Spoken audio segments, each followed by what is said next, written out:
अपनी माँ के कहने पर गांव में शादी कर ली थी। लड़की का नाम था सुनीता। माँ का कहना था एकदम मॉडर्न बहू नहीं होनी चाहिए, लेकिन उन्हें नहीं पता था कि गांव से आने वाली बहू सुंदर सुशील तो होगी और उसको गांव से बाहर भी निकाल लाएंगे, लेकिन उसके अंदर का गांव कैसे बाहर निकलेगा। शादी के कुछ दिन बाद, माँ टिफिन तो देना जरा। बेटा अब तो स्कूल नहीं ऑफिस जाता है, माँ से नहीं अपनी बीवी से टिफिन मांगा कर। ओके माँ। सुनीता टिफिन ले आओ। जी लो टिफिन, इसके अंदर पिस्ता डाल दिया है। पिस्ता? पिस्ता क्यों? सास जी ने बोला था ना कि आपको पिस्ता बहुत पसंद है। ओहो, मैंने पिस्ता नहीं पास्ता बोला था, पास्ता। पास्ता? कहीं होता है पास्ता? अरे बेटी तू रहने दे, मैं बना दूंगी। अच्छा किया कि पाव भाजी बनाने का नहीं बोला, वरना किसी के पाव बना देती है। सुनीता को बुरा लगता है, लेकिन उसकी नादान हरकतें कम नहीं होती। ऐसे ही एक दिन, अरे तुमने ये क्या लगाया है? अरे आप वो फूस फूस करके लगाते हैं ना, वही। डियो? का दियो? किसको दियो?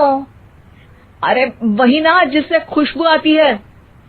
हाँ सही पकड़े हैं। अच्छा लेकर तो आना। कौन सा डियो लगाया तुमने?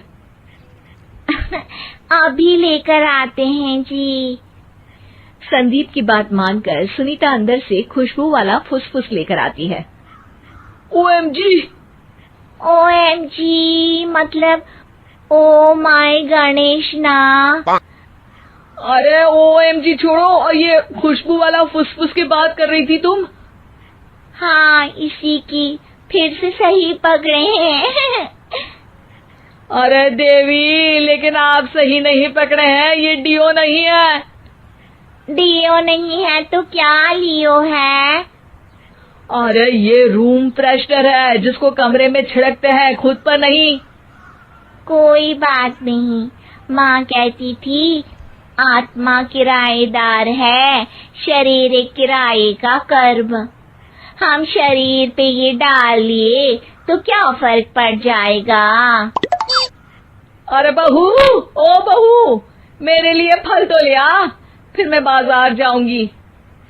सुनीता अपनी सास के लिए फल लेकर आती है। अरे बेटा, पपीता, तरबूज और सेब फल ऐसे कैसे खा लूं? काट कर तो ले आ।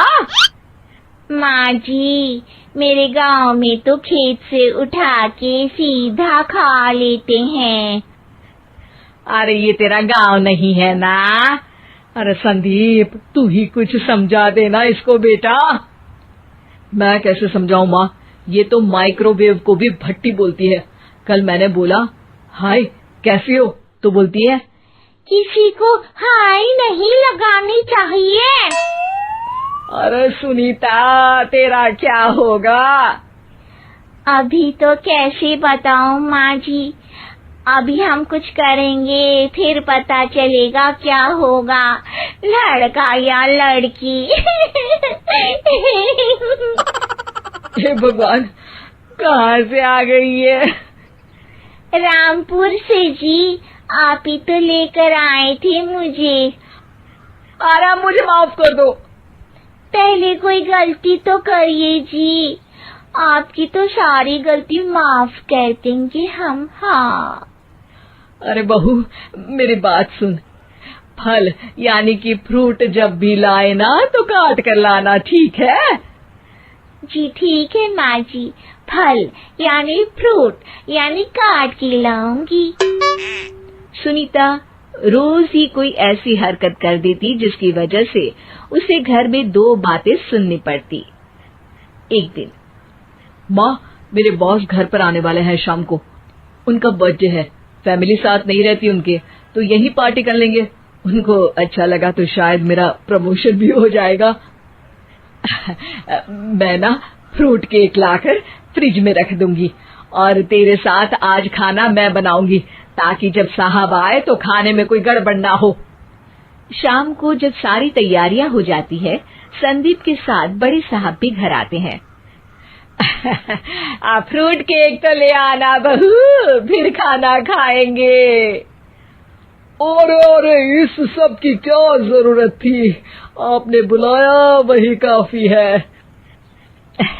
सर, आपका परिवार शहर में नहीं है तो हम ही आपके परिवार जैसे हैं सर।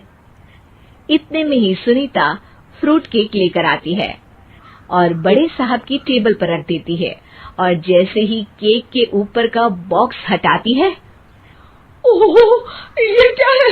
केक तो कटा हुआ है। मैं तो ऐसा नहीं लाई थी। आप मुझे शाबाशी दे सकती है माँ जी, मैंने ही केक काट दिया।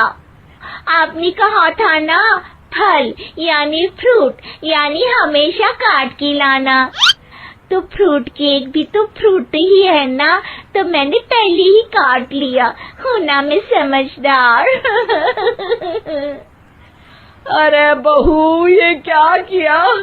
केक हमेशा वही काटता है जिसका जन्मदिन होता है। तुझे एक बात भी समझ नहीं आती, एक नंबर की बेवकूफ है। पूरा माहौल बिगड़ चुका था।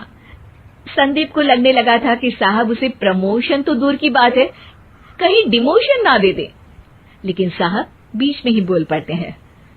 अरे कोई बात नहीं, ये इनकी बेवकूफी नहीं है, इनका भोलापन है। बेटा आप कहाँ से हो?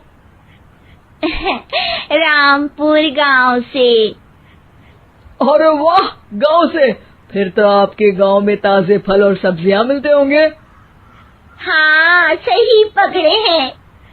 हम तो काटते भी नहीं, सीधा खा लेते हैं। मैं ना एक बार तुम्हारे गांव घूमने जरूर चलूंगा। क्यों संदीप, ले चलोगे ना? मुझे गांव घूमना बहुत पसंद है। बस फिर क्या था, संदीप और सास दोनों खुश हो गए, क्योंकि साहब को सुनीता ने गांव की बात करके खुश कर दिया था। अब संदीप का प्रमोशन पक्का था। शिक्षा, कभी भी किसी भी गलती पर घबरा